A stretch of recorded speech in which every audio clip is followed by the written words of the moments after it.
Live, love, design. It's your time. With me, Kathy Jack Copeland. It's as easy as 1, 2, 3, 4.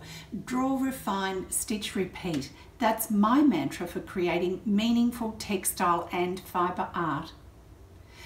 Join me in my design process. I'm Kathy Jack Copeland, and I'll be sharing my tips learnt from over 20 years' experience as an Australian textile and fibre artist, designing and creating machine embroidered textile art. Let me show you the processes I use to design. Just adapt them to suit yourself and give design a go.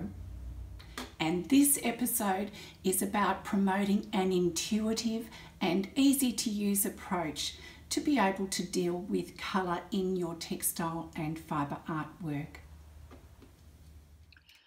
I've designed 3 episodes to deal with colour, and I want to keep this episode about colour relationships as simple as possible, because I believe a lot of people study colour so deeply and intensively they overthink it, losing that seductive spontaneity colour offers.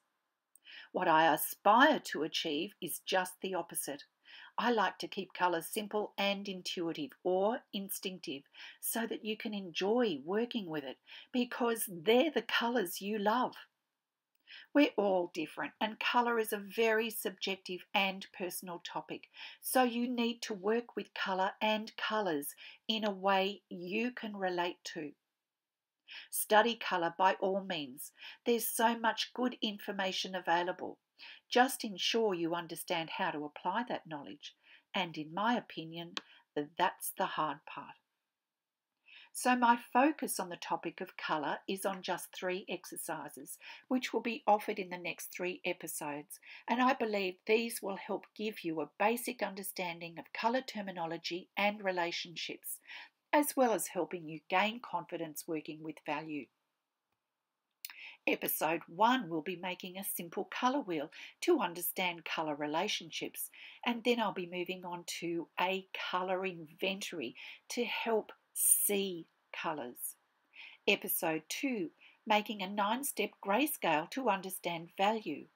And episode 3, showing how to connect any colour with any other colour through either their light or dark values. And the requirements for all these episodes include your design journal, a large plate to use as a template, a small circular lid to use as a template, black and white paint, paintbrush, coloured markers or pencils, or colours cut from old magazines, lots of magazine cuttings in a variety of colours, ruler, pencil, rubber, and a Mathomat or a small square homemade template for the value exercise. So for episode 1, let's begin with some basic colour terminology you'll need to know and understand to help you on this colour journey. You have primary colours, red, blue, yellow. These are the foundation colours. Secondary colours, orange, green, purple. The colours formed from mixing the primary colours, red plus yellow equals orange, yellow plus blue equals green, and red plus blue equals purple. Tertiary colours are formed by mixing a primary with a secondary colour to produce 6 new colours of red-orange, yellow-green, blue-green, blue-purple, and red-purple. Tint is a colour mixed with white. Tone is a colour mixed with grey. Shade is a colour mixed with black. Achromatic colours simply means without colour. In other words, black and white. Value or tone, they mean the same thing. The relative lightness or darkness of a colour, regardless of that colour. And this is the single most important component of colour. If you have it can have a huge impact on our textile work, guaranteeing either its success or failure. Now let's move on to colour relationships. Monochromatic colours uses only one colour but relies on value to achieve success.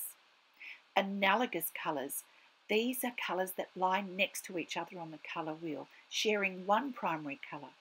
This colour scheme always works well as the colours are closely related. Temperature. Warm colours include reds, oranges and yellows. They're vibrant and eye-catching and advanced to create the illusion of depth, whereas your cool colours, blues, greens and violets, suggest tranquility and will recede. Complementary colours are the colours opposite each other on the colour wheel, full of contrast, but can be difficult on the eye unless they're used along with their tints and shades. Split complementary. 3 colours, 1 colour with the 2 colours opposite it on the colour wheel. Dual complementary uses 4 colours, 2 colours next to each other and the 2 directly opposite them. Triadic Colours makes use of 3 colours equidistant from each other, usually used with their tints and shades. And lastly, rainbow colours, using all the colours on your colour wheel. Now, while this may sound intensive and over the top, believe me, we haven't even scratched the surface when it comes to colour.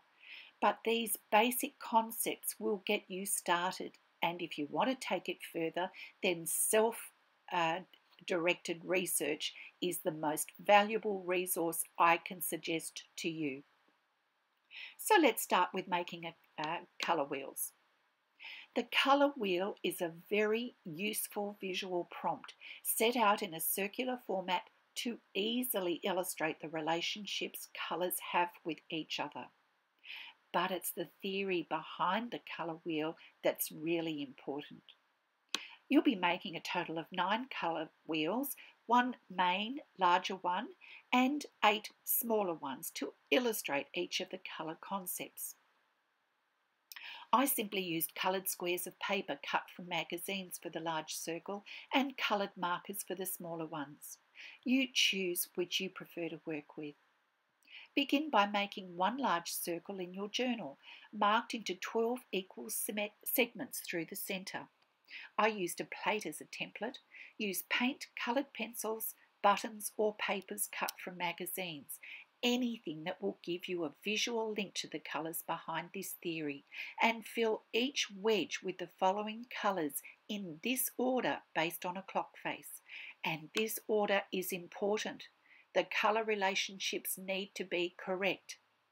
So at 1 o'clock we have yellow-orange, a tertiary colour, 2 o'clock orange, a secondary colour, 3 o'clock red-orange, tertiary colour, 4 o'clock red, primary colour, 5 o'clock red-purple, tertiary colour, 6 o'clock purple, secondary colour, 7 o'clock blue-purple, tertiary colour, 8 o'clock blue, primary colour, 9 o'clock blue-green, tertiary colour, 10 o'clock green, secondary colour, 11 o'clock yellow-green, tertiary colour, and 12 o'clock we have yellow, which is a primary colour. Name each segment as you do them with primary, secondary or tertiary. Take a moment here to really study the differences between these colours. And colour is as much about really looking at its nuances as learning all that terminology. Now draw a much smaller version of the 12 segmented circle and copy that 8 times to illustrate the following. Keep referring back to your main colour wheel and use a different smaller circle for each of these concepts. The beauty of doing these is that they are an immediate visual prompt, not just words on paper. So let's begin with monochromatic colours. Choose just 1 colour on one of your smaller colour wheels and colour it in. Analogous colours. On another circle, choose a primary colour and colour that one in along with the colours that lay either side of that. Temperature. Colour in all the reds, oranges and yellows for warm colours and all the blues, greens and violets for cool colours. Complementary colours. Choose 1 colour and colour that in, then colour in the colour that lays opposite that. Split complementary. Choose 1 colour and the 2 opposite it on the colour wheel. Dual complementary. Choose 2 colours and the 2 that lay directly opposite them. Triadic colours. Begin by choosing 1 colour Then fill in 2 others equidistant from it around the colour wheel. And lastly, rainbow colours. Use all the colours on your colour wheel. Now, while making colour wheels sounds very simplistic, this simple colour theory is just the beginning of your journey into gaining confidence working with a variety of colours and colour palettes. I suggest you investigate and research on your own. Look at how each page in a magazine uses colour palettes. And if it really talks to you, cut out small squares of all the colours used and glue them into your design journal for future reference. This is what I did using just one magazine and an image of a spinach leaf of all things. But look closely at all those amazingly beautiful colours. All I did was to pull each of those colours out, joining them together through either their light or dark values. And look at the beautiful colour palette I now have to work with.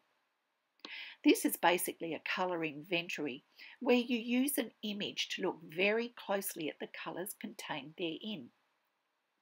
Here are some other forms of colour inventories using fabrics and setting out the colours in either stripes or as small pebbles.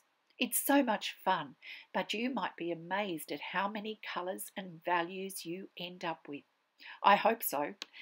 Many a time I've begun a new work simply by being inspired by a colour scheme I couldn't resist. And that's how colour should be: inspiring, edifying, irresistible and mesmerising. Only you will know what colours move you, or indeed don't move you, and only you will begin to know this if you investigate and research the whole topic. In my next episode on colour, I'm moving into the wonderful world of value or tone, the heavy lifter of colour. So join me then. Feel free to comment and subscribe, and don't forget to hit that subscribe bell as well for new fortnightly content. Tell your friends and follow me on Facebook or Instagram. Empower design for yourself. Live, love, design. It's your time. With me, Kathy Jack Copeland.